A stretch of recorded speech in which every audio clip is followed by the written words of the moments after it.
হুম। এই যে আরাফাত ভাই কালকে কিনে আনছিল পুদিনা পাতা, এই পুদিনা পাতার চা বানাইতেছি। সকলের দাওয়াত আপনাদের, সকলে চলে আসেন সৌদি আরবে, আশেপাশে যারা আছেন ইনশাল্লাহ আসেন।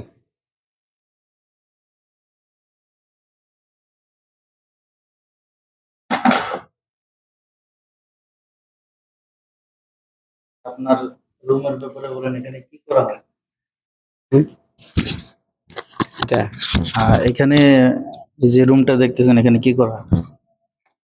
এখানে ধরেন আপনার এটা হলো মজলিস রুম, এটা হলো মজলিস রুম। তা এখানে আপনার আমার কোনো মেহমান টেহমান আসলে এখানে বসে, অথবা মসজিদের ইমাম সাহেবের কোনো মেহমান টেহমান আসলে এখানে বসে, এখানে বসে চা খাওয়া খাওয়া দাওয়া হয় এই আর কি। যে হুজুর আছে,